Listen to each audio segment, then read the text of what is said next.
All right, y'all, we have moved to activity 3. We're going to start discussing lesson 3-1, inequalities and their solutions. So we were discussing solving equations in activity 2. Now we're moving on to solving inequalities.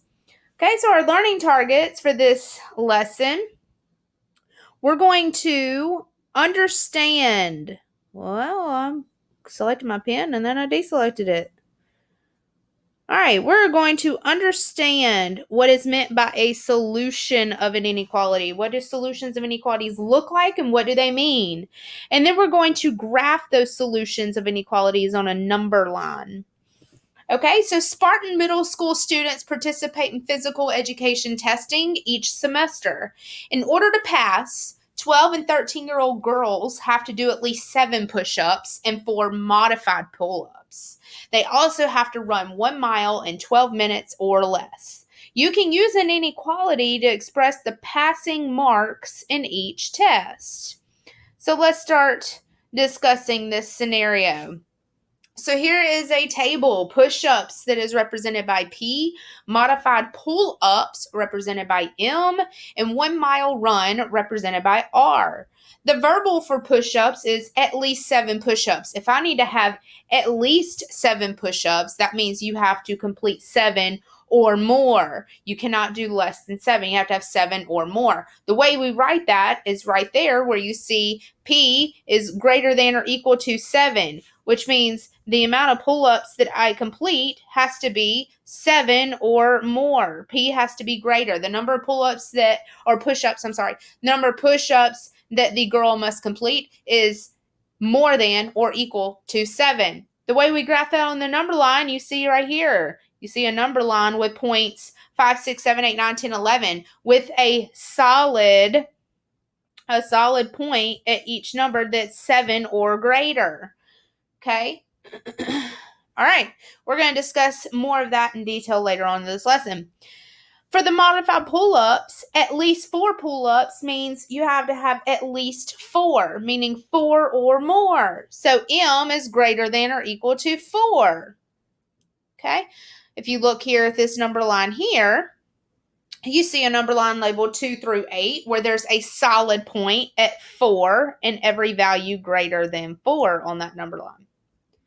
For the 1 mile run, 12 minutes or less. 12 minutes or less means that your run time has to be less than or equal to 12.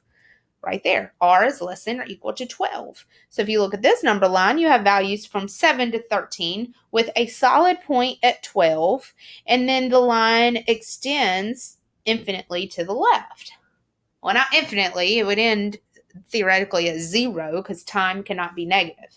So the number line is a solid point at 12 with a solid arrow going to the left to represent less than. Okay, so let's start discussing these points. Number 1, why do you think the graphs of push-ups and pull-ups are dotted, but the graph of the mile run is a solid ray?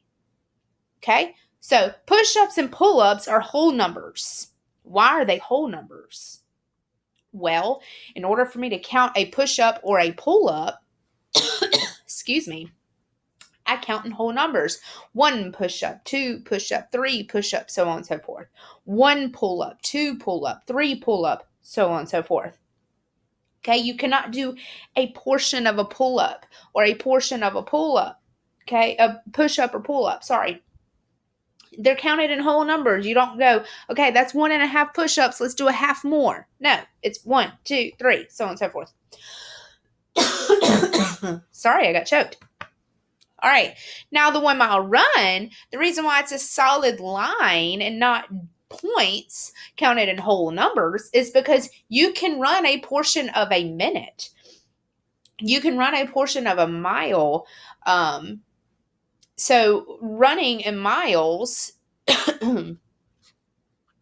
goodness, running can be labeled on a number line in a portion of a minute. Okay, so that's why running time does not have to be whole numbers of minutes. Okay. Number 2, Jamie ran 1 mile in 12 minutes and 15 seconds, did 8 push-ups, and did 4 modified pull-ups. Did she pass? Well, up here in the explanation says they have to do at least 7 push-ups, at least 4 pull-ups in 12 minutes or less. She did 1 mile in 12 minutes and 15 seconds. That's not passing.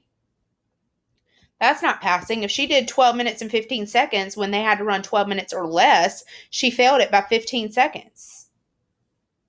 Okay, so let's look at the other points. She did 8 push-ups. At least 7 push-ups means you have to do 7 or more. So she passed there. She passed with the push-ups. And she did 4 modified pull-ups. Well, that passes. You had to do 4 or more. So she didn't pass the test because she didn't run the 1 mile in less than 12 minutes. She went 15 seconds over. Okay, number 3.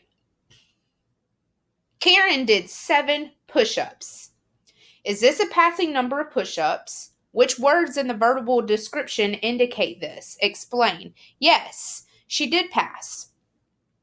Because the verbal description said, let's scroll up here. Verbal description said at least 7 push-ups. At least, which means she could do 7 or more. At least indicates that 7 is a passing number of push-ups. Okay, how is this represented in the inequality? P is greater than or equal to 7. The symbol greater than or equal to 7 is used to indicate that 7 is a solution. That little line underneath means equal to. So if this was P is greater than 7, you would have to do more than 7, but not equal to 7, okay? That would be 8 or more. But because that little equal sign is underneath it, that includes 7. Equal to includes 7. That's what that little line under there for. It includes 7. The solution of an inequality in one variable is the set of numbers that make the inequality true. To verify a solution of an inequality, substitute the value into the inequality and simplify to see if the result is a true statement. Let's see what that means.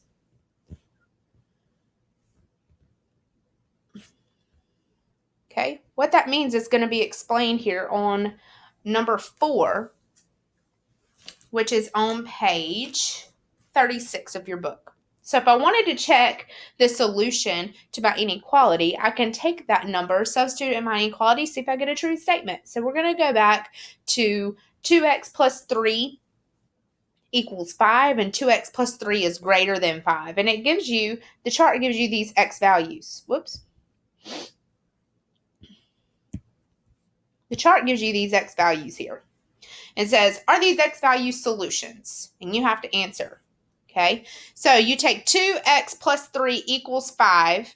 Is -1 a solution? Well, when I substitute in -1 for x, right here, when I substitute in -1 for x and I simplify, that would be 2 times -1, which is -2, and -2 plus 3. -2 plus 3 is 1. So you end up getting 1 equals 5. Well, 1 does not equal 5, so that's no. When I substitute in 0 for 2, we're just going to go to the solution of the equations. When I substitute in 0 for x into 2x plus 3 equals 5, I get 2 times 0, which is 0, plus 3, which is 3. 3 does not equal 5, so no. 2 times 1 plus 3 equals 5. 2 times 1 is 2. 2 plus 3 is 5. So 5 equals 5. Yes, 5 does equal 5. 2 times 2 plus 3 equals 5. 2 times 2 is 4. 4 plus 3 is 7. 7 does not equal 5, so that's no. And then 8.5, when you substitute in 8.5 into the equation, you get 2 times 8.5 plus 3. And 2 times 8.5 is 17, plus 3 is 20. 20 does not equal 5, so that's no. All right, now let's do that same thing with inequalities. When I substitute in inequalities, I should have wrote those numbers over here. That would have saved me some trouble, huh? Tell you what, I'm going to write the solution. I'm going to go back and write the solutions to all these inequalities off here to the side.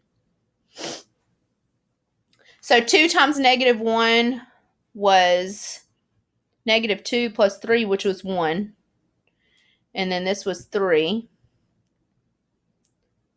This was 5, 7, and 20. That was the when I simplified the expressions on the left side over here. Okay, 1 does not equal 5, 2 does not equal 5, 5 equals 5, 7 does not equal 5, 20 does not equal 5. Now going back over here, is 1 greater than 5? Now we have an inequality greater. Is 1 greater than 5? No. Is 3 greater than 5? No. Is 5 greater than 5? No. 5 is not greater than 5. 5 is equal to 5. Is 7 greater than 5? Yes. Is 20 greater than 5? Yes. Okay. How many solutions? Let's look at number 5.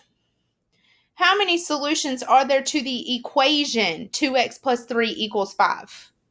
There's only one solution, which we ended up finding here. We found that one solution was 5. Only one value will make the equation true. Only one value will make the equation true, which that value is 1. Okay? You can also solve that equation by following your steps. Subtracting 3 and divided by 2. 5 minus 3 divided by 2 is x equals 1. Okay. Now, let's go to number 6. Which numbers in the table are solutions to the inequality? Which numbers in the table?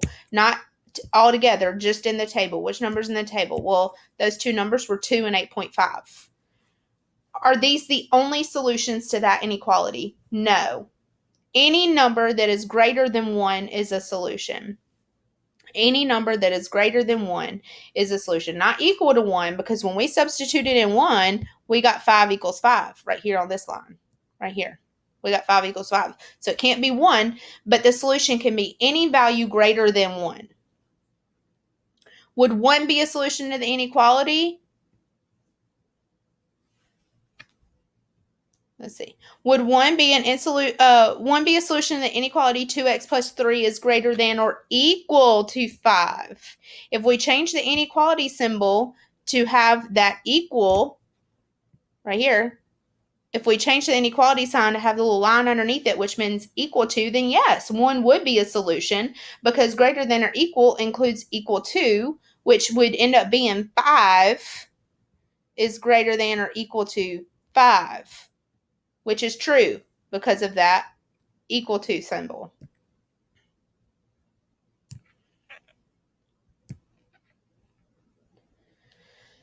Here are the number line graphs of two different inequalities. X is less than 3 and x is greater than or equal to negative 2. Use the graphic organizer to compare and contrast the two inequalities and graphs that are shown above. So I want you to pause your video and I want you to write the similarities and differences that you notice between the two graphs provided.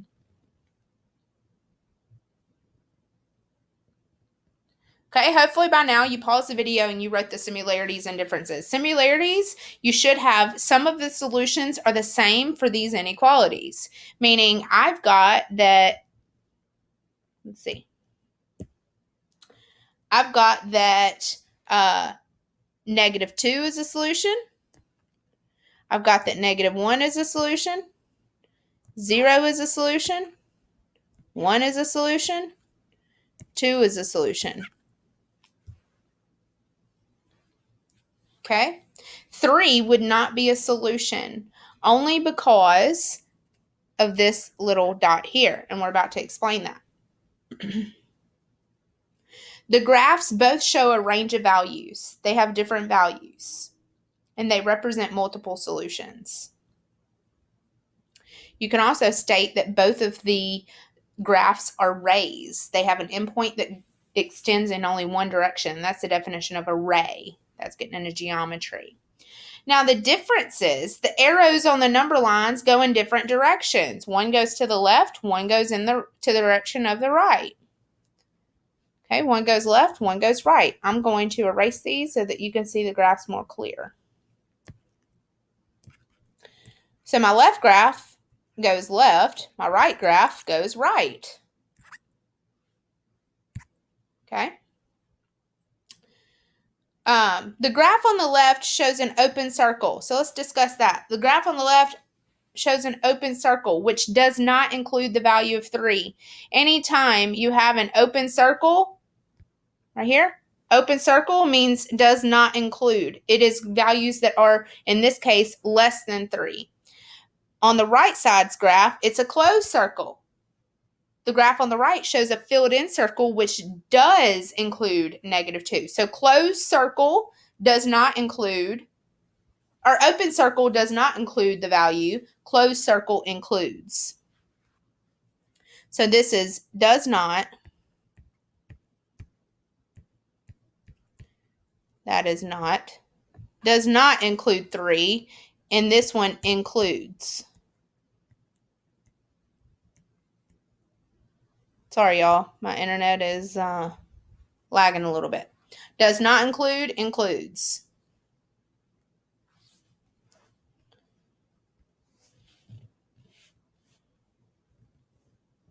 The inequalities have different signs. One less than and the other greater than or equal to. So the inequality signs are different.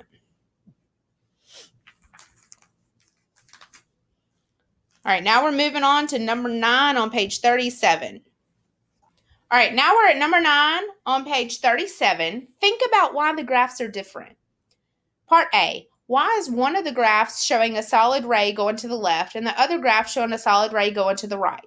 The first graph has a solid ray going to the left because numbers that are less than 3 are to the left of 3 on a number line. The second graph has a solid ray going to the right because numbers that are greater than 2 are to the right of 2 on the number line. Okay, I want you to look at that writing math tip over there to the right. You need to highlight that. An open circle represents less than or greater than inequalities. It does not include the number that it is representing on the number line. And a filled-in circle represents less than equal or greater than equal, which has a filled-in circle, closed circle, which does include that number. So number D, why does one graph have an open circle and the other one have a filled-in circle? Well, an open circle indicates that the value at that point is not included, and a filled-in circle indicates that that value is included. Okay, so I want you to do number 10 and 11. Check your understanding as your classwork. Turn that in on the Google form. And then I want you to do lesson 3-1 practice on page 37, numbers 12 through 18, and turn that in for your homework on the Google form.